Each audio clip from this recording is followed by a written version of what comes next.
सर्व पत्रकार मित्रांना, बंधू भगिनींचं मी आज आणि माझ्याबरोबर इथं उपस्थित असणाऱ्या सर्व माझ्या सहकाऱ्यांचं मी स्वागत करतो. थोडा उशीर झाला त्याच्याबद्दल दिलगिरी देखील व्यक्त करतो. मधल्या काळामध्ये आपल्याला सगळ्यांना माहिती आहे की आमचं अधिवेशन शिर्डीला होतं 4 आणि 5 तारखेला. 4-5 तारखेला शिर्डीला अधिवेशन असताना मी 3 तारखेलाच तिथं गेलो. 4 तारखेला मी दिवसभर तिथं होतो. मात्र रात्री माझा खूप पूर्वी आमचा एक कार्यक्रम बाहेर परदेशातला 5 दिवसाचा ठरलेला होता. तो मला रद्द करता आला नाही. मला जाणंच भाग होतं आणि तो घरगुती होता. थोडंसं तिथं मला नाही म्हणता आलं नाही आणि मी 10 तारखेला पुन्हा रात्री आलो. परंतु त्या 4-5 दिवसामध्ये बऱ्याच घटना घडल्या आणि नेहमीप्रमाणे मी जर कधी प्रेसच्या समोर आलो नाही तर अजित पवार कुठं गेलेले आहेत, अजित पवार उपलब्ध नाहीत, अजित पवार नाराज, अजित पवार अमकं तमकं, फारच आमच्यावर प्रेम ओतू जातं, अशा प्रकारच्या बातम्या येतात. तुम्हाला सगळ्यांना माहिती आहे की माझं पहिल्यापासून जे काही आहे ते मी स्पष्टपणे सांगत असतो.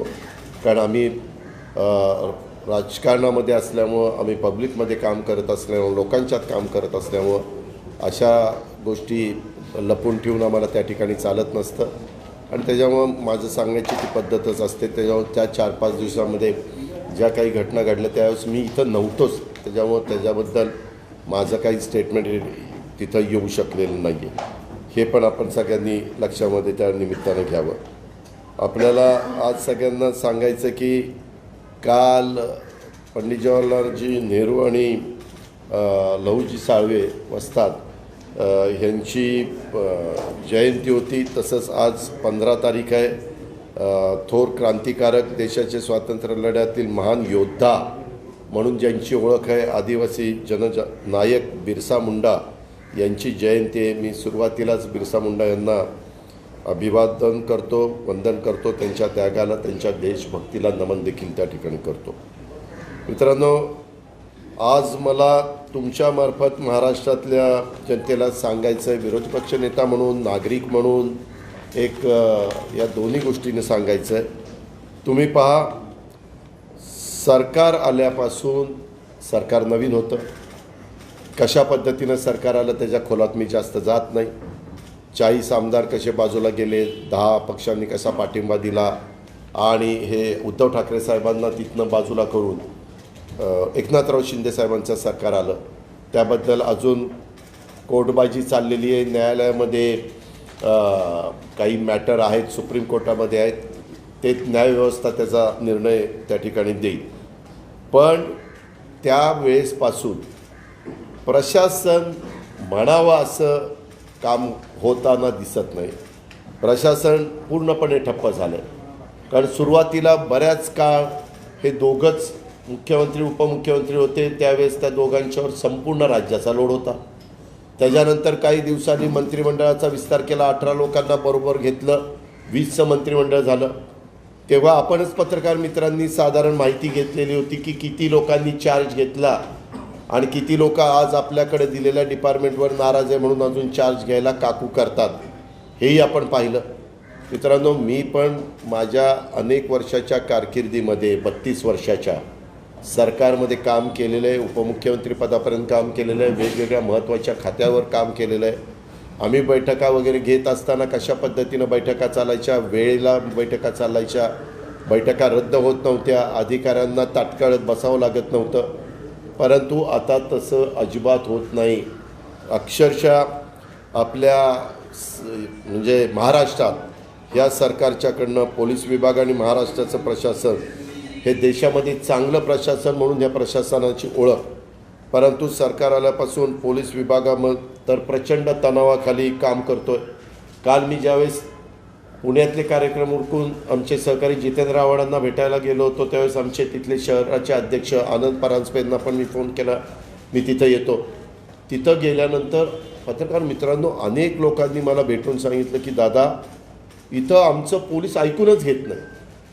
पोलिसांना वरिष्ठ पातळीवरून फोन येतात आणि एखाद्यावर अन्याय होत असला तरी पोलीस लोक तिथं बोलून दाखवतात, ऑफिसर बोलून दाखवतात, आमचा नाईलाज आहे, आमच्यावर प्रेशर आहे. ह्या सगळ्या गोष्टी घडतात हे महाराष्ट्राला भूषणावं अजिबात नाही. आज अशा तणावामध्ये जर पोलीस यंत्रणा काम करत राहिली किंवा मंत्रालयातील सचिव दर्जाचे आणि इतर कर्मचारी हे सुद्धा मोठ्या तणावात काम करतात, कारण त्यांना डायरेक्ट आदेश येतात.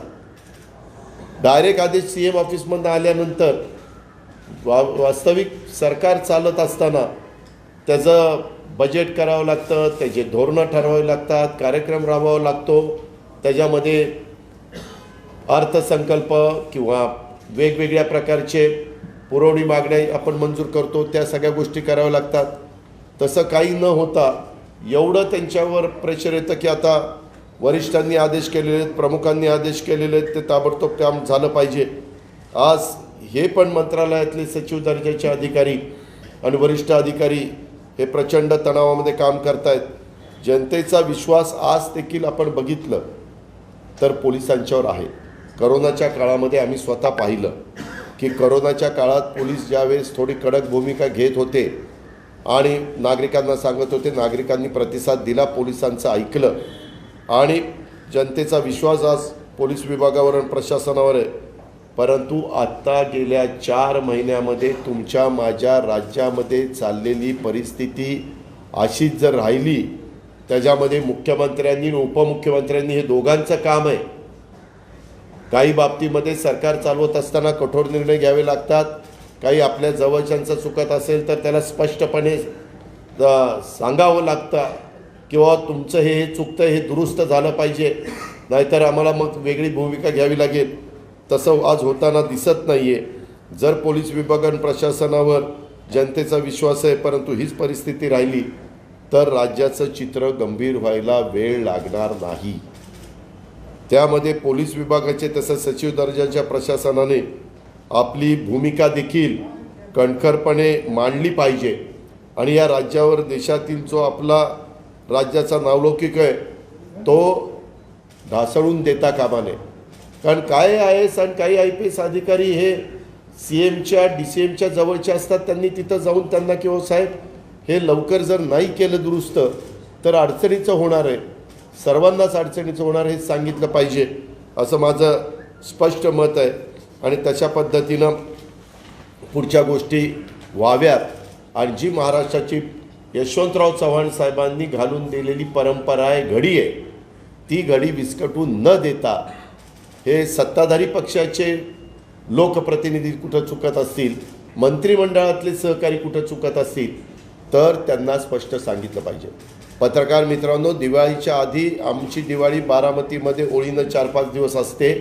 वर्षानुवर्ष आम्हाला जसं समजतंय तसं ती परंपरा चालत आलेली आहे. तिथं जायच्या आधी मुख्यमंत्र्यांची वेळ तुम्हाला आठवत असेल मी वर्षावर घेतलेली होती. तुमच्याही काही पत्रकार मित्रांना माहिती आहे. मला देवेंद्रजींची पण वेळ पाहिजे होती, त्यांनी मला वेळ देतो म्हणून सांगितलं, परंतु शेवटी त्यांची काही अडचण झाली आणि मग त्यांचा मला फोन आला की सह्याद्रीला न देता तुम्ही त्या ठिकाणी गरवारे क्लबलाच या आणि वानखेडेला तिथं वेळ देतो. त्यांनी वेळ दिली. नंतर तुम्ही पण मला काही जण भेटला. त्यावेळेस मी दोघांनाही वेगवेगळं सांगितलं की मुख्यमंत्री महोदय, उपमुख्यमंत्री महोदय, सध्या तुमच्या पक्षामध्ये वाचाळ, तुमच्या म्हणजे शिंदे गट आणि भाजप ह्याच्यामध्ये वाचाळवीरांचं मोठ्या प्रस्त वाढलेलं आहे. काहीही बोलताय. बाकीच्या प्रवक्त्यांनी काय बोलावं तो पक्षाचा अधिकार आहे, त्याच्यामध्ये मला टीका टिप्पणी करण्याचं काही कारण नाही. पण ज्या प्रकारे मंत्रिमंडळातील सहकारी बोलत आहेत ह्याच्यातून मंत्रिमंडळाची पण प्रतिमा खराब व्हायला त्याच्यातनं मदत त्या ठिकाणी होते. लोक ऐकून घेत असतात, पाहत असतात आणि लोक ते लक्षामध्ये ठेवत असतात. हे दुरुस्त केलं पाहिजे. काही सहज बोलून जातात. तुम्ही पण ते ऐकलं की आपण चहा पाहिजे का, चहा पाहिजे का. आपण काय म्हणतो की कुणाला चहा पाहिजे असेल तर चहा घ्या, पाणी पाहिजे असेल तर पाणी घ्या, कॉफी पाहिजे असेल तर कॉफी घ्या, कुणीच काहीच घेत नसेल तर दूध घ्या. आपण असं म्हणत नाही तुम्ही दारू पिता का असं विचारत नाही. पण तिथपर्यंत मजल आणि ते म्हणतात नाही सहज मी तसं केलं. हे नाही चालत. तुम्ही आता सहज बोलायला नागरिक नाही आहे, तुम्ही राज्याचे प्रतिनिधी आहात, तुम्ही मंत्री आहात, तुम्ही शपथ घेतलेली आहे, काही तुमच्यावर जबाबदारी आहे. त्याही काळामध्ये मदी अब्दुल सत्तार आमची भगिनी सुप्रियाच्याबद्दल काही बोलले, विनाशकाली विपरीत बुद्धी, हेच त्यांना बोललं पाहिजे. काय आपण बोलतोय, कशा पद्धतीनं बोलतोय.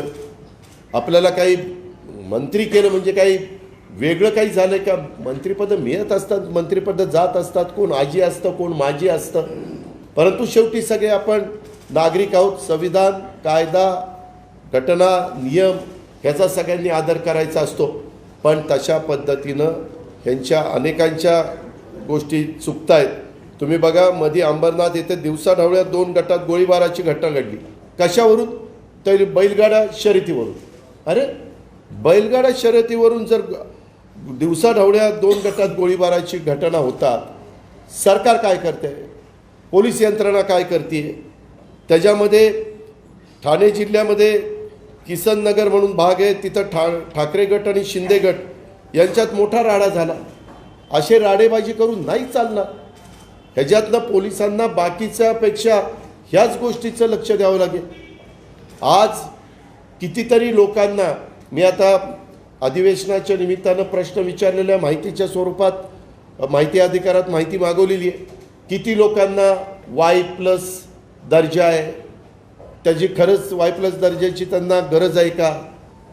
काहींचा कन्वॉय, मी उपमुख्यमंत्री होतो, परंतु मी जर जास्त गाड्या असल्या तर सांगतो की नका, गाड्या कमी करा. लोकांनी म्हणजे काही अधिकाऱ्यांनी त्या कामामध्ये यायचं काही कारण नाही. आज 20-20, 25-25, 30-30 गाड्यांचा गव्हर्नमेंटचा कन्वॉय. अरे हा पैसा काही तुमचा नाही आहे, सरकारचा पैसा आहे, टॅक्स रूपाने आलेला पैसा आहे.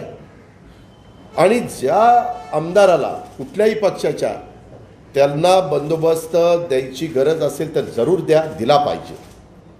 कारण त्यांचं संरक्षण करणं, नागरिकांचं संरक्षण करणं, महाराष्ट्रातल्या शेवटच्या माणसाचं संरक्षण करणं ही सरकारची जबाबदारी आहे. पण सरसकट सगळ्यांना, काही माजी नगरसेवक, ते आता माजी आहेत तरी त्यांच्याबरोबर स्टेनगन धरून 2 पोलीस असतात. अरे कोण त्याला खातंय, कोण काय करतंय. तो आता माजी झाला ना बाबा. आणि त्यांनी जर काही गंभीर चुका केल्या असतील तर तो त्याचा निस्तरेल. त्याच्याकरता सरकारी यंत्रणेचं संरक्षण देण्याचं काय कारण आहे, पोलीस यंत्रणेचं संरक्षण देण्याचं काय कारण आहे. तुम्ही पहा, मुंबई आणि परिसरात गोवरची आत्ता सध्या मोठ्या प्रमाणावर साथ आहे. राज्य शासनाचा आरोग्य विभाग काय उपाययोजना करतोय, तो कमी पडतोय. त्याच्यामध्ये त्यांनी वॉर फुटिंगवर काम केलं पाहिजे. करोनाच्या काळामध्ये तुम्ही पाहत होता, सतत मुख्यमंत्री प्राईम मिनिस्टरच्या बरोबर VCच्या द्वारे सगळ्या विभागीय आयुक्त, तो जो टास्क फोर्स निर्माण केलेला होता त्यांच्याशी संपर्क साधणं, जिल्ह्याच्या स्तरावर संपर्क साधणं, असं काम चालू होतं. महागाईवर तर फार बोलून काही उपयोग नाही, कारण सत्ताधारी पक्षाचेच वरिष्ठ नेते सांगतायत की आता महागाईवर बोलून उपयोग नाही. 10 वर्षापूर्वी 40,000चा मोबाईल हा 4,000त मिळतो, त्यापेक्षा महागाई कमी झाली आहे, असा त्यांचा दावा आहे. किती हास्यास्पद किस्सा हा दावा आहे. आज देखील काही फोन, कुठल्या कंपनीचा फोन आहे त्यालाही नवीन जर फोन त्या ठिकाणी आला तर तो काही लाख रुपयाला फोन आहे, पण ही असली काहीतरी थातूरमातूर उत्तरं देतात. त्याच्यामध्ये आपल्या महाराष्ट्रामध्ये असणाऱ्या सगळ्याच वरिष्ठांनी आपल्या महाराष्ट्रामध्ये कारखानदारी येण्याच्याकरता प्रयत्न केला पाहिजे.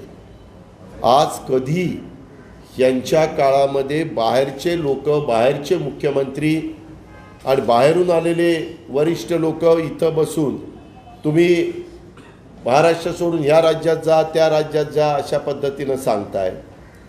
हे राज्याला भूषणाव आहे का? मोठे प्रकल्प आता चाललेतच ना. काहीतरी मी उदय सामंतांचं स्टेटमेंट ऐकलं की 30 दिवसामध्ये पत्रिका काढून महाराष्ट्रातील उद्योग बाहेर का गेलेत ते सांगणार आहेत. जरूर सांगावं. जर उद्धव ठाकरे साहेबांच्या नेतृत्वाखाली आमच्याकडनं काही चुकलं असेल तर तेही लोकांच्या समोर आलं पाहिजे. आणि यांच्या 5 महिन्याच्या नाकारतेपणामुळं यांनी ते प्रकल्प आपल्याकडं राहण्याच्या करता जे काही महत्त्वाचे निर्णय घ्यायला पाहिजे ते जर घेतले नसतील आणि म्हणून प्रकल्प बाहेर गेलेले असतील तर तेही सांगितलं पाहिजे. आता काही महत्त्वाचे प्रकल्प बाहेर गेले, त्याच्यातले मोठे उद्योगपती म्हणतात अहो ह्याच्यापेक्षा मोठे प्रकल्प आणू. आणा ना, कधी आणणार आहे? कुणी अडवलंय? त्या तरुणांनी त्यांची वय त्या ठिकाणी नोकरीची जायला लागलेली आहे. महागाई आणि या सगळ्या जो कायदा सुव्यवस्थेचा बोजवारा चाललेला आहे, ह्या सगळ्या गोष्टी आपण लक्षामध्ये घेतल्या पाहिजे. त्याच्या संदर्भामध्ये या सगळ्या बाबी आपल्या सगळ्यांच्या लक्षामध्ये आणून देण्याचं माझा विचार होता आणि म्हणून मी आज ही प्रेस कॉन्फरन्स घेतली. मी काही ठिकाणी सांगितलेलं पण होतं की मी मुंबईमध्ये मंगळवारी पत्रकार मित्रांशी त्या ठिकाणी बोलून आज जे काही महाराष्ट्रामध्ये कायदा सुव्यवस्थेची ऐशी तैशी चालली ते सांगण्याचा प्रयत्न करीत होतो. त्यांचा अधिकार आहे, पण वस्तुस्थिती सांगणं हे विरोधी पक्षनेता म्हणून माझं काम आहे. आज पोलीस बदल्यांच्या संदर्भामध्ये वेगवेगळ्या प्रकारची चर्चा चाललेली आहे. एस टी महामंडळाचे प्रश्न मी करोनाच्या काळामध्ये दर महिन्याला उद्धव ठाकरे साहेबांनी मला सूचना दिली होती, त्याप्रमाणे पगाराला पैसे देत होतो. अधिवेशनामध्ये मार्चमध्ये पर्यंत नाही, एप्रिलपर्यंत मंजुऱ्या घेत होतो, कारण मार्चचं अधिवेशन असतं त्याच्यामध्ये एप्रिलचा मंजूर मिळत नाही, त्याकरता मी आधीच त्या मंजुऱ्या घ्यायचो. ह्याच्यामध्ये आपण या सगळ्या गोष्टी बघितल्या पाहिजे. आनंदाचा सिधा जो काही मध्ये दिवाळीच्या करता वाटायचा होता तो मनस्तापाचा सिधा झाला, अजूनही मिळाला नाही. एका तर 72 मंत्र्यांनी सांगितलं की तुळशीचं लग्न होईपर्यंत दिवाळी चाललेली असते तोपर्यंत आम्ही देऊ. अजूनपर्यंत महाराष्ट्रातल्या अनेक कुटुंबांना हा सिधा मिळालेला नाही, ही वस्तुस्थिती आहे. ओला दुष्काळ बिष्काळ इकडे तर लक्षच नाही आहे. त्याच्यामध्ये हे सगळे वेगवेगळे मुद्दे मी आज तर आपल्यामार्फत सरकारच्या लक्षामध्ये आणून देण्याचं काम त्या निमित्तानं करतो आहे. अनेकदा मी माझे वेगवेगळी पत्र देखील विरोधी पक्षनेता म्हणून मुख्यमंत्री उपमुख्यमंत्र्यांना देण्याचं काम करतच असतो. कधी चर्चेतनं पण मी त्यांना सांगत असतो, कारण अनेक वर्ष ते सत्तेवर नसताना ते विरोधी पक्षनेते होते, आम्ही उपमुख्यमंत्री होतो. त्याच्यामुळं ह्या ना त्या निमित्तानं चर्चा विकास कामाच्या करता किंवा काही अडीअडचणीच्या करता होतच असते. एकनाथरावांच्या बरोबर तर आम्ही 2.5 वर्ष सरकारमध्येच एकत्र काम केलेलं होतं, त्याच्यामुळं आम्ही दोघंजण जवळजवळच बसायचो. त्यामुळं जरी आज ते मुख्यमंत्री असले तरी या सगळ्या वाचाळवीरांना आवरा, त्यांना त्या ठिकाणी ताबडतोब काही सूचना असतील त्या ठिकाणी द्या. महाराष्ट्राची जी परंपरा आहे त्याला गालबोट लागून देऊ नका.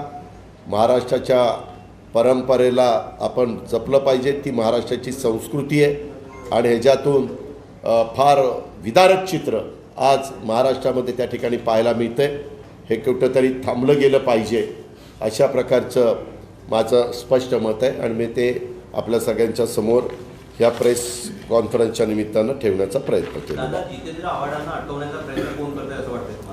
मी त्याबद्दल काल स्वतः जितेंद्र आव्हाड आनंद परांजपेंच्या साक्षीनं मी एवढंच सांगितलं की ज्या भगिनीला तिथं जात असताना जितेंद्रजींनी बाजूला म्हणजे ते घाईत होते, त्याच्यामध्ये बाजूला म्हणत होते आणि पुढं जात होते.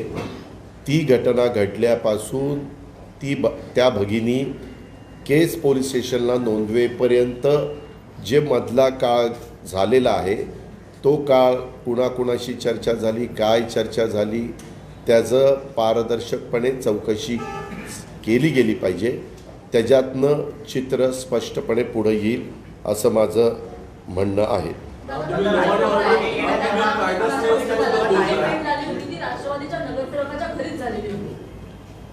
कुठली मुख्यमंत्र्यांची काल त्या महिलेसोबतची भेट झाली ती राष्ट्रवादीच्या नगरसेवकाच्या घरी झाली. अहो ती राष्ट्रवादीच्या नगरसेवकाच्या घरी होऊ किंवा अजित पवारच्या घरी हो, ते जर त्याच्यामध्ये दोषी असतील तर अजित पवारवर पण ॲक्शन घ्या. काय पक्ष म्हणून कारवाई? मी तर सांगतो की काय त्याच्यामध्ये जो कोणी दोषी असेल हे पुढं आलं पाहिजे. ह्याच्यामध्ये तुम्ही सांगताय म्हणून मी ग्राह्य धरणार नाही. चौकशीमध्ये ते पुढं आलं पाहिजे, जे पारदर्शकपणे येईल. मी तर नेहमी सत्तेवर असताना देखील मी माझ्या कार्यकर्त्यांना सांगत असतो, तुम्ही चुकला, आम्ही सरकारमध्ये असताना चूक झाली आणि ते तुम्ही कायदा हातात घेण्याचा प्रयत्न केला तर मी कारवाई करण्याला मागं पुढं बघणार नाही. ही माझी मतं आहेत नेहमीची. एक मिनिट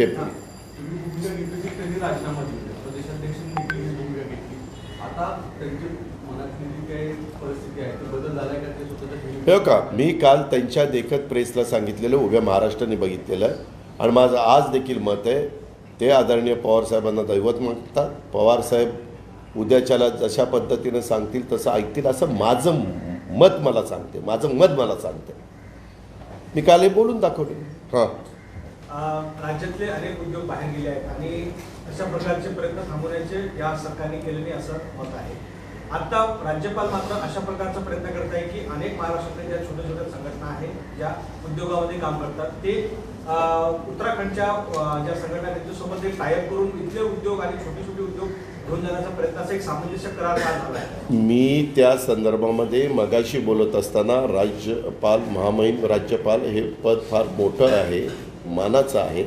मी बोलताना काय म्हणलो, काही वरिष्ठ, काही परराज्यातले मुख्यमंत्री पण येऊन आपल्याकडे बैठका घेतात. अर्थात आपल्या घटनेप्रमाणे, भारताच्या संविधानाप्रमाणे कुठल्याही आपल्याही मुख्यमंत्र्याला, उपमुख्यमंत्र्यांना जम्मू काश्मीरमध्ये, तिकडे केरळमध्ये, तामिळनाडू, पंजाब सगळीकडे जाऊन भेटता येतं, बोलता येतं. परंतु उद्याच्याला मुख्यमंत्री आणि उपमुख्यमंत्री जे त्या त्या राज्याचे असतात त्याच्यामध्ये तिथलं वातावरण इतकं चांगलं, उद्योगधंद्यांना पोषक आणि कामगारांच्यावर अन्याय न होणारं असं असलं पाहिजे. एक तिथं स्टॅबिलिटी असली पाहिजे की जेणेकरून बाहेरचे लोक जरी कुणी काही सांगायला लागले तरी देखील तिथल्या लोकांनी सांगितलं पाहिजे नाही, आम्हाला महाराष्ट्रातच राहायचं आहे, आम्हाला दुसरीकडे कुठं जायचं नाही. त्याच्यामुळं अशा वरिष्ठ पातळीवरच्या व्यक्तींनी महाराष्ट्रामध्ये राहून असा प्रयत्न करू नये असं मी मगाशीच सांगितलं. तुम्ही लॉ अँड ऑर्डर बद्दल म्हणताय, काल जो बैलगाड्या संदर्भात प्रकार घडला गोळीबाराचा, त्यातले जे आरोपी आहेत आणि ज्यांनी हे सगळं प्रकरण घडवून आणलं त्यातल्या बऱ्याच जणांनी याच्या आधी राष्ट्रवादीच्या काही नेत्यांसोबत सुद्धा सार्वजनिक कार्यक्रमांमध्ये स्टेज शेअर केल्याचे व्हिडिओ वगैरे आले आणि राजकीय आश्रय असल्याचा याला सगळ्याला एक आरोप होतो. मी आपल्याला हे मत स्पष्टपणे सांगतो की अशा प्रवृत्ती ज्या आहेत, कुणाचंही सरकार आलं की त्यांच्याशी जवळीक साधण्याचा प्रयत्न ही लोक करत असतात. ती लोक कुणाशी जवळीक साधू, त्यांचं चुकत असेल तर तो कुठल्या गटाचा, तटाचा, पक्षाचा, कुणाचा, मी तरी माझ्या कारकिर्दीमध्ये मी अशा लोकांना कधी जवळ थारा दिलेला नाही. तर जरा पहिलं मराठीचं होऊ दे. काय काय काय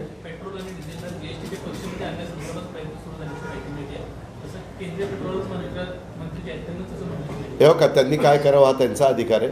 पाठीमागच्या काळामध्ये आम्ही ज्यावेळेस मी त्याच्या GST काउन्सिलच्या सभेला जायचो किंवा उपस्थित राहायचो, बऱ्याचदा कोरोना होता त्याच्यामुळे मला व्हिडिओ कॉन्फरन्सिंगच्याद्वारेच उपस्थित राहावं लागायचं. तिकडून ते मिटिंग त्या ठिकाणी घ्यायचे. त्यावेळेस आम्ही बहुतेक जण सांगायचो की व पेट्रोल आणि डिझेल सध्या आणू नका, सध्या ही बाकीचं सगळ्या गोष्टी करा आणि नंतर जर देशानेच वन नेशन वन टॅक्स असा निर्णय घेतला तर शेवटी जो निर्णय होईल तो सगळ्यांना मान्य करावाच लागतो. काल अमित शहानी म्हटलं आहे की संजय राऊत बाबत बोलताना हे कुणाच्या संजय राऊत बाबत काल अमित शहानी बोलले की हे कायद्याचं सरकार आहे आणि कायद्यानुसार सगळं चालतं. मग कायदेशीर कारवाई संजय राऊतवर झाली आहे, कोर्टात अनेक मॅटर पेंडिंग आहे, त्यामुळे जे काही त्यांना दिलासा मिळाला आहे त्याबाबत अजूनही शासंका असं वाटतं. तुम्हाला काय वाटतं? ते देशाचे गृहमंत्री आहेत, माझ्यापेक्षा त्यांना त्याच्यातली जास्त बारकाईनं माहिती असणार. त्याच्यामध्ये मी काही, आज मी संजय राऊत साहेबांना सकाळी वाढदिवसाच्या निमित्तानं शुभेच्छा देण्याच्याकरता फोन केलेला होता, परंतु इतर काही गोष्टी मला त्यात तर बोलता आलं नाही, कारण फोन ज्यावेळेस ज्याचा वाढदिवस असतो ते इतके व्यापात असतात, एवढे कामात असतात किंवा एवढे त्यांना फोन येत असतात. त्याच्यामुळं मला त्याच्याबद्दल मी काही अधिकारवाणीनं सांगणार नाही, कारण देशाच्या गृहमंत्र्यांनी सांगितलेलं असल्यानंतर मी त्याच्यावर काय बोलणार. जेव्हा अब्दुल सत्तार जाहीरपणे आणि 2 दिवस त्यांचे जे काही शिवीगाळ केली ती दाखवली जाते, तक्रारी पण होत होते, त्यांच्यावर कारवाई होऊ नये किंवा गुन्हा पण दाखल झाला नाही. तर आता जे काल जे घडलेलं प्रकार आहे, तुम्ही जसं म्हटलं मधला गॅप शोधून काढायला पाहिजे, जी तक्रार झाली त्याच्यामध्ये, तर त्यामध्ये असं वाटतंय का की गुन्हा लगेच दाखल होतो, कसा FIR होते, त्यानंतर चौकशी होते, त्यानंतर गुन्हा दाखल होतो आणि हे प्रकरण म्हणजे एकूण कायदा सुव्यवस्थेचा विषय म्हटला तर मग परत काल बावनकुळे असं म्हणाले की जे आव्हाडांना मदत करतील त्या सगळ्यांना अटक करा. हो का, गुन्ह्यामध्ये आव्हाडांना मदत करत असताना आम्ही कुठं चुकलो तर आमच्यावर ॲक्शन घ्या. कायद्यापेक्षा कुणी श्रेष्ठ नाही ताई. जर कुणी कायद्याला संविधानाला जर कुठं धक्का लावण्याचं काम करत असेल, आम्ही काही चुकीचं करत असू तर आम्ही पण चुकीचं नाही केलं पाहिजे, हे आमचं मत आहे ना. आम्ही कुठं आणि हे का म्हणजे राजीनाम्यापर्यंत त्यांची मजल गेली. 72 तासात 2 गुन्हे.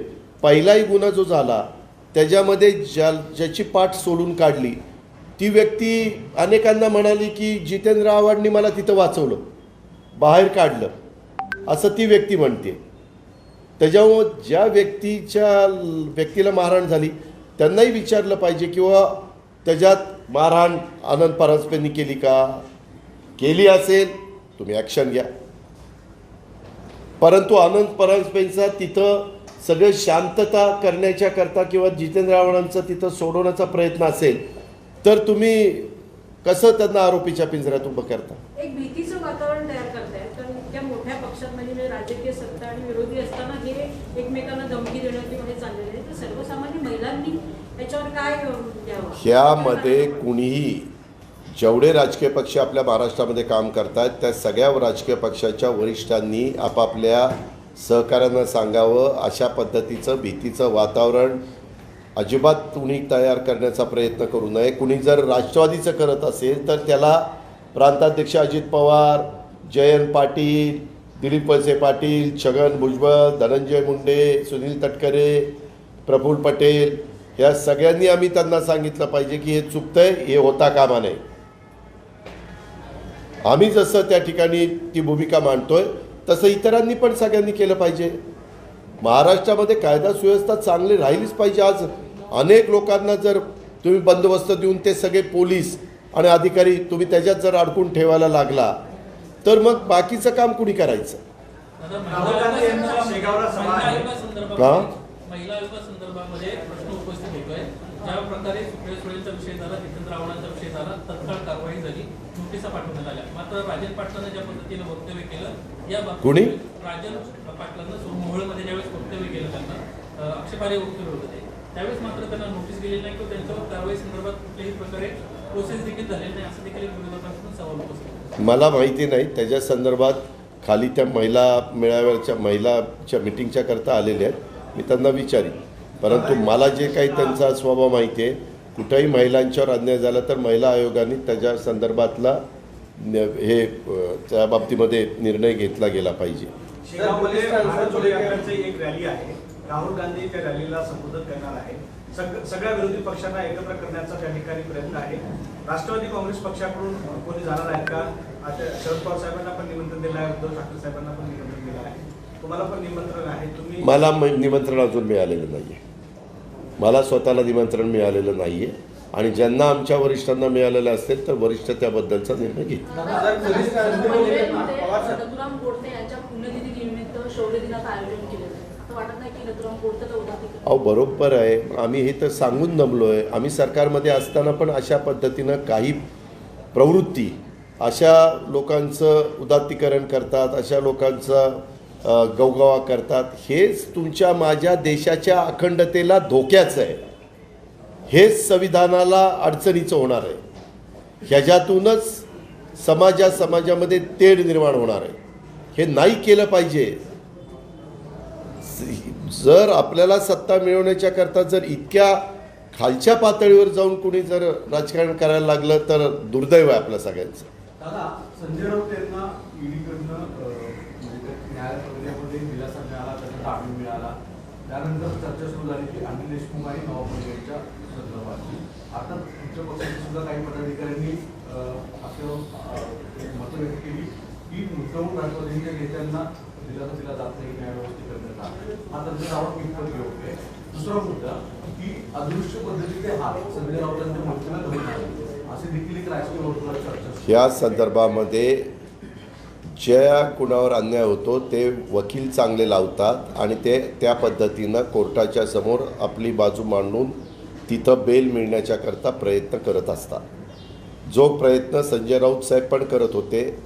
संजय राऊत साहेबांचा प्रयत्न होत असताना कोर्टाने काही यंत्रणेच्या बाबतीमध्ये काही वक्तव्य केलेले आहे, हे पण आपल्या सगळ्यांच्या पाहण्यात आलेलं आहे. आणि त्याच्यातनं त्यांना दिलासा मिळालेला आहे. हे अनिल देशमुखांना पण हा मिळावा म्हणून त्यांचा प्रयत्न चालू आहे. सगळेजण प्रयत्न त्या ठिकाणी करतायत. तीच गोष्ट नवाबाईंच्या बाबतीमध्ये प्रयत्न करणं हे आपल्या हातात आहे. शेवटी न्यायव्यवस्था ही सर्वोच्च आहे.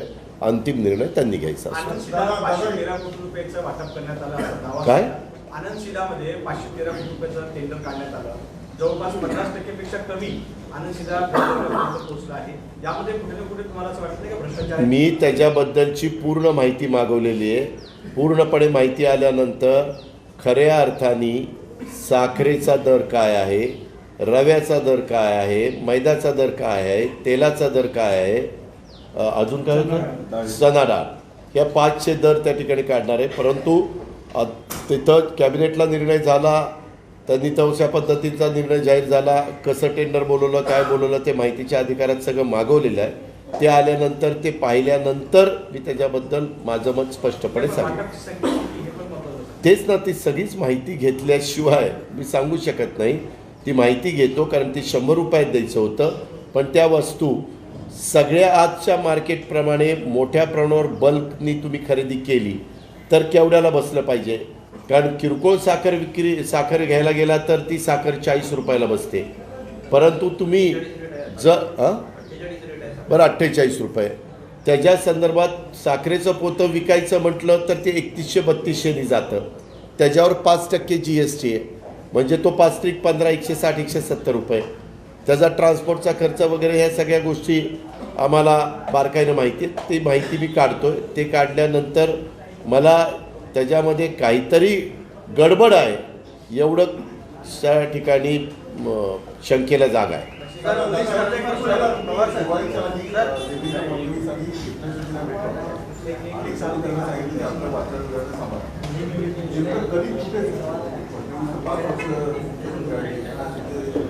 नाही, त्याच्यानंतर मी दिवाळीमध्ये त्या दोघांना शुभेच्छा देण्याच्याकरता फोन केलेले होते. परंतु माझा त्यांचा संपर्क होऊ शकला नाही. त्याच्यानंतरच्याही काळामध्ये मी आमचं शिबिर आणि बाहेर गेलेलो होतो. मी 10ला आलेलो आहे. मी आता आज उद्या त्यांच्याशी पुन्हा संपर्क साधणार आहे. आणि मी कालच जितेंद्र आव्हाडांच्याबद्दलची प्रेस कॉन्फरन्स घेताना सांगितलं, राज्याचे गृहमंत्री या नात्याने मी ही गोष्ट देवेंद्र फडणवीस साहेबांच्याही कानावर घालणार. महाविकास आघाडीमध्ये प्रकाश आंबेडकर यांना घेण्याची तयारी आहे. उद्धव ठाकरे साहेबांना विचारलं ते म्हणतात की आम्ही प्रकाश आंबेडकर सोबत चर्चा सुरू आहे. राष्ट्रवादी काँग्रेस पक्ष त्यांना घेण्यास काही अडचण आहे का? त्याच्या संदर्भात अजून ही चर्चाच आमच्या समोर आली नाही. तुम्ही उद्या आणखीन वेगवेगळ्यांची नावं घ्याल, ह्यांच्याबद्दल अडचण आहे का? त्यावेळेस वरिष्ठ उद्धव ठाकरेंची शिवसेना, राष्ट्रवादी आणि काँग्रेस हे नेतेगण बसतील आणि तो निर्णय घेतील. दादा, छत्रपती शिवाजी महाराजांच्या चित्रपटाबद्दल जेव्हा वाद झाला त्यानंतर हा आव्हाडांचा विषय केला. तर आपली भूमिका जी सेन्सॉर मागे विषय सेन्सॉर संमत करणारी जी मंडळी आहे ती सेन्सॉर मंजूर करताना चुकीच्या पद्धतीने करत असतील तर एक काय प्रकारचा उपक्रम राबवायला पाहिजे की आपल्याकडे चुकीचं, कारण आपण जाऊन जसं म्हणता वाचाळलेलं आहे तसं चुकीचं दाखवणं आणि लोकांसमोर आणणं याला रोखण्यासाठी काय का? मला काल काही क्लिप पाहायला मिळाल्या त्या सिनेमाच्या क्लिप. मी अजून सिनेमा पाहिला नाही परंतु मी पाहणार आहे. त्या क्लिपमध्ये आम्हाला लहानपणापासून किंवा जे वेगवेगळी इतिहासाच्या बद्दलची पुस्तकं मोठ्या मोठ्या व्यक्तींनी लिहिलेली आहेत, शिवाजी महाराजांच्याबद्दल असेल, छावा संभाजीराजांच्याबद्दल असेल किंवा अनेक महान व्यक्तींच्याबद्दल असतील, तर ते पाहिलं किंवा आजपर्यंतची नाटक पाहिले, सिनेमे पाहिले तर कुठंही प्रतापगडच्या पायथ्याशी अफजल खानाचा वध करत असताना आम्हाला हेच माहिती की अफजल खान 6 फूटवर काहीतरी उंच होते आणि शिवाजी महाराज त्या मानाने उंचीनं कमी होते. त्याच्यामुळं आपल्याला त्याच्याबद्दलची जी नाटक पण होते त्या नाटकामध्ये देखील धिप्पाड व्यक्ती दाखवली जायची, एक अशी अतिशय ॲक्टिव्ह व्यक्ती दाखवली जायची आणि ते कमी उंचीची. त्याच्यात त्यांनी वाघनख्या त्यांच्या पोटामध्ये ज्यावेळेस शिवाजी महाराजांना वरनं मारण्याचा प्रयत्न केला आणि ते चिलखत घातलेलं असल्यामुळे शिवाजी महाराज वाचले असं इतिहासात दाखवलं जातं आणि इतिहासात लिहिलेलं आहे. सिनेमात आणि ह्याच्यात दाखवलं जातं काय नाटकामध्ये. आणि हे सगळं होत असताना मग शिवाजी महाराजांनी वाघनख्या काढल्या आणि त्या वाघनख्यांनी त्यांचा कोथळा बाहेर काढला. ह्या चित्रपटामध्ये काल मी एक क्लिप बघितली, शिवाजी महाराजांनी असं अफजल खानला उचललंय, अफजल खानला, आणि असं स्वतःच्या मांडीवर ठेवलंय आणि असं त्याचं त्याचे कोथळा बाहेर काढलाय. आता काय बोलावं हे, म्हणजे किती कहर करता तुम्ही. किंवा बाजीप्रभू देशपांडे पण अरे तुरे शिवाजी महाराजांना बोलतायत असं त्याच्यामध्ये दाखवलं. अरे तुम्ही ह्या प्रकारे असं दाखवून आज शिवाजी महाराजांच्या बद्दल उभ्या महाराष्ट्राला आदर आहे. भारतातली पण कुठली व्यक्ती महाराजांचा इतिहास वाचला आणि माहिती घेतली तर आदराने बोलतात. हे आपण पंतप्रधानांच्यापासून सगळ्यांचं अनुभवलेलं आहे. मग असं असताना तुम्ही का त्याची तोडमोड करून दाखवून ह्याच्यातनं काय साध्य करता, का वातावरण खराब करता. ही सेन्सॉर बोर्डाची चुकी आहे म्हणून म्हटलं सेन्सॉर बोर्डावर आपण काय करणार, कारण इथे भांडणं होण्यापेक्षा त्यांनी नाही नाही नाही नाही एक मिनिट, नुसती सेन्सॉर बोर्डाची नाही. जर सरकारने ठरवलं तर सरकार पण त्याच्या संदर्भामध्ये हस्तक्षेप करू शकतं. ही बोर्ड नेमलेली असतात, ही सरकारच नेमतं. किंवा आम्हाला आठवतंय काही पुस्तकांच्या बद्दल वाद झाल्यानंतर ती पुस्तकं जप्त केली आणि ती बाजूला केली. ह्या गोष्टी आहेत ना.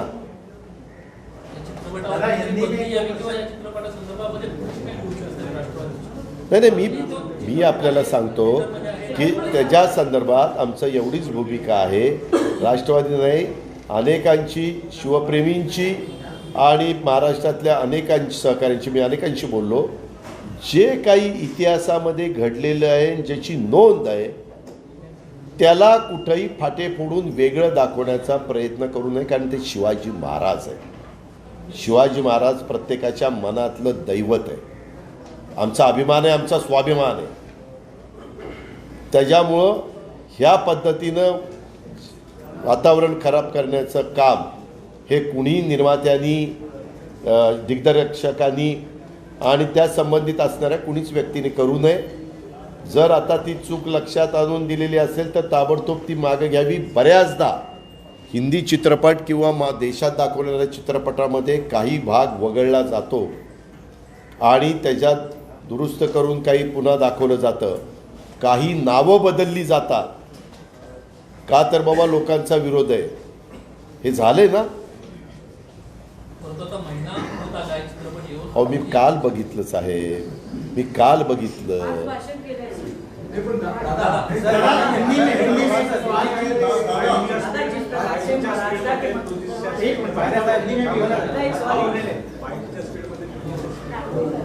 काय 5G 6Gच्या स्पीडमध्ये आपल्या देशातलं काम 4G स्पीडवर चालतं.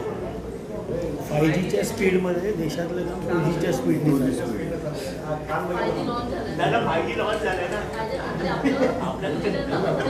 नाही नाही, हे आता तुमचं मत असेल. मी माझं जे सांगायचं ते सांगितलेलं आहे. दादा जानना है कि आप कह रहे हैं कि इस समय महाराष्ट्र की पुलिस सरकार के दबाव में काम कर रही है, तो क्या जितेंद्र अवार्ड पर जो कार्रवाई हो रही है वो भी उसी के तहत है? इसके पहले आप लोग कहना था कि केंद्र सरकार के दबाव में ईडी और वो सब काम कर रहे हैं, क्या राज्य सरकार का? उसके बारे में जितेंद्र अवार्ड मेरे साथ थे, आनंद परांजपे जी मेरे साथ थे.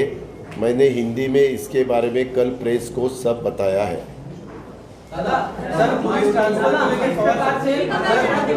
या चित्रपटाला राज ठाकरे यांचा व्हॉइस ओव्हर आहे.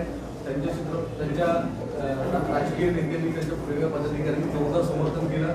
परत नंतर जितेंद्र आव्हाड यांनी संबंधित कार्यकर्ते जवळ मारहाण केल्यानंतर सुद्धा मनसेकडनं प्रचंड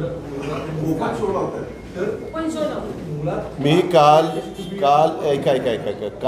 ह्या संदर्भामध्ये पहिल्यांदा पाहिलं आणि त्याच्यानंतर आजच मी सकाळी इकडे आलो आणि तुमच्याशी बोलतोय.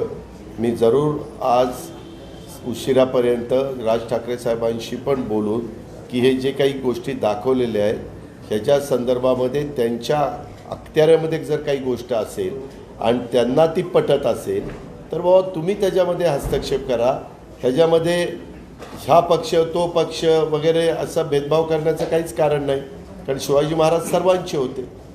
त्याच्यामुळे त्यांच्याशी मी जरूर बोलीन. जी स्टुडिओचा विषय आहे सर दादा, जी स्टुडिओशी तुम्ही बोलायला पाहिजे ना, त्यांनी त्याला व्हॉइस ओव्हर दिलेलं आहे. अहो तसं नाही हो, त्यांनी ज्यावेळेस खुलासा केलाय की आमचं म्हणणं काही नाही, आम्ही काही चूक केलं नाही. त्यांनी खुलासा पुढे त्यांनी नाही, निर्माण- जी स्टुडिओचं नाही हो, मी राज ठाकरेंच्या संदर्भात जो प्रश्न विचारला त्याचं उत्तर दिलेलं आहे. सरकारकडे बंदीची मागणी करणार होतं. तुम्ही करणार. तुम्ही तो सॉल्व बघितला असं दाखवलं. मी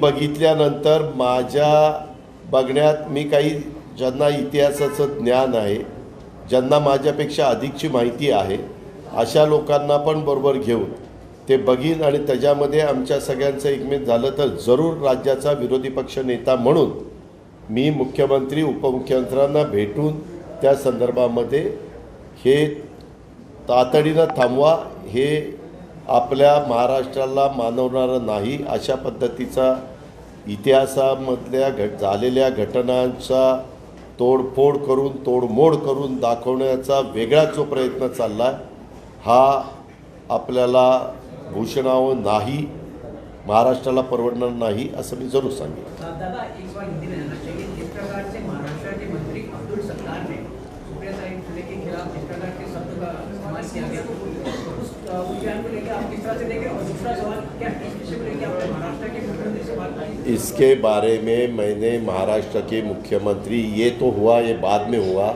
लेकिन उससे पहले दीपावली को मेरे गांव बारामती जाने से पहले मैंने खुद दोपहर को मेरे ख्याल से 12-1 बजे वर्षा पे मैंने जाके खुद सीएम साहब को मिला था, और रात को 8 बजे या 8:30 बजे मैं वानखेड़े स्टेडियम के बाहर को गरवारे क्लब है वहाँ मैंने डीसीएम के साथ मीटिंग की.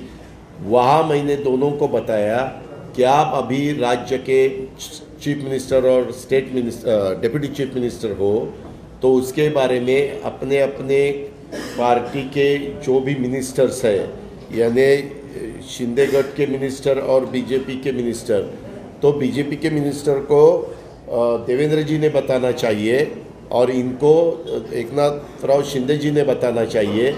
ये कुछ भी स्टेटमेंट कर रहे हैं, उस स्टेटमेंट वो एज अ कैबिनेट मिनिस्टर के नाते ऐसे स्टेटमेंट आने के बाद लोगों के मन में संभ्रम निर्माण हो जाता है, वो रुकवाना चाहिए, वो अपने को बिल्कुल होना नहीं चाहिए.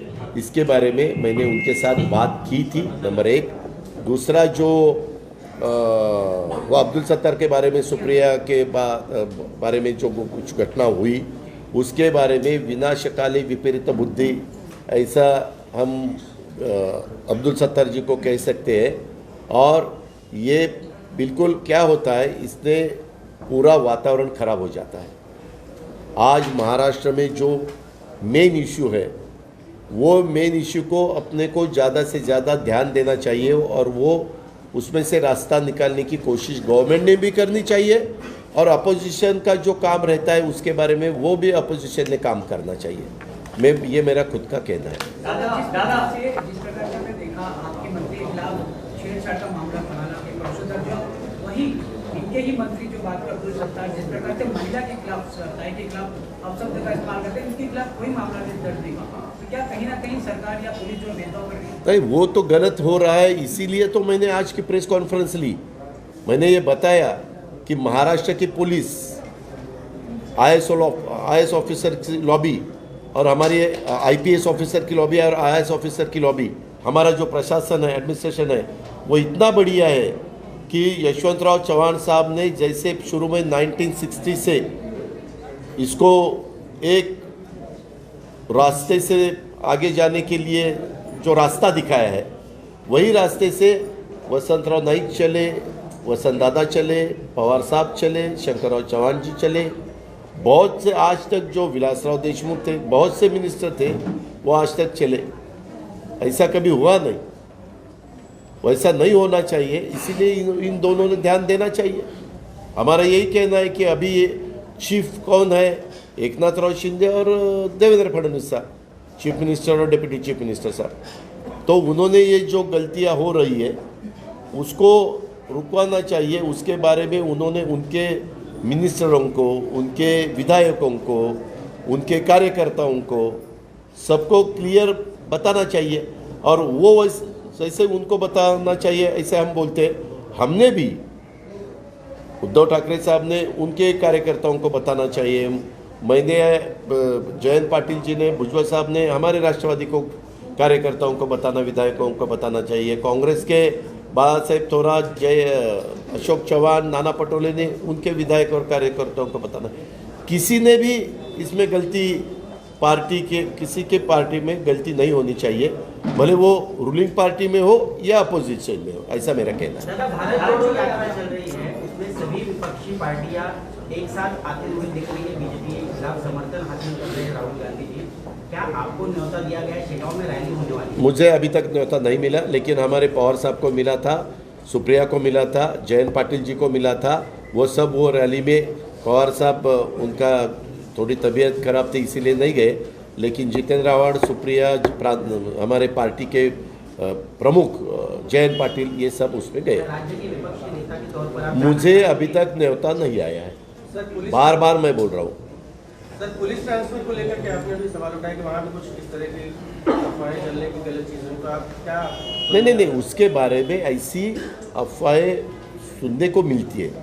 अगर उसके बारे में मुझे प्रूफ मिला, पेपर्स मिले, तो जरूर उसके बारे में मैं मेरी राय दूंगा। एक चीज़ सर, और आपने कहा कि जो सिक्योरिटी दी गई वो गैर जरूरी लोगों को दी गई जिनको जरूरत नहीं है। नहीं, मेरा ये कहना है सभी 40 लोगों को सिक्योर, ऐसा कभी चलता नहीं। हमने भी पार्टी में बहुत साल काम किया है, गवर्नमेंट में बहुत साल काम किया है। हमारी पार्टी और कांग्रेस पार्टी 1999 से 2014 तक रूलिंग पार्टी के नाते उन्होंने काम किया। तब सभी कांग्रेस विधायकों को और राष्ट्रवादी विधायकों को सिक्योरिटी नहीं दी थी, ऐसा नहीं चलता। जितने विधायकों को ज़रूरत है उसके बारे में कुछ मालूमात मिली होगी पुलिस डिपार्टमेंट को, और पुलिस डिपार्टमेंट की एक कमेटी रहती है, वो कमेटी उसके बारे में तय करती है कि किसको सिक्योरिटी देनी चाहिए, Z+ किसको देनी चाहिए, Z किसको देनी चाहिए, Y+ किसको, Y किसको, ऐसे अलग अलग उसमें कैटेगरी है, वो किसको देनी चाहिए, वो तय करते हैं। वैसा अभी नहीं हो रहा है, ऐसा मेरा कहना है। दादा, एक सवाल ये है कि देवेंद्र फडणवीस सर सवाल उठा रहे हैं कि उद्धव ठाकरे ने हमसे बेईमानी की थी और आज हमने उनसे बदला नहीं लिया। हर जगह यही बयान है। क्या बेईमानी की? अभी उन्होंने मेरे बारे में तो नहीं कहा है ना, उन्होंने उद्धव जी के बारे में कहा है। उद्धव जी को पूछो कि वो ऐसा बोल रहे हैं, आपका क्या कहना है? मेरा कहना है कि मुझे कुछ भी मालूम नहीं, बेईमानी किए भी मालूम नहीं, और ये क्या दूसरा शब्द आपने डाला, बदला, ये भी मुझे मालूम नहीं।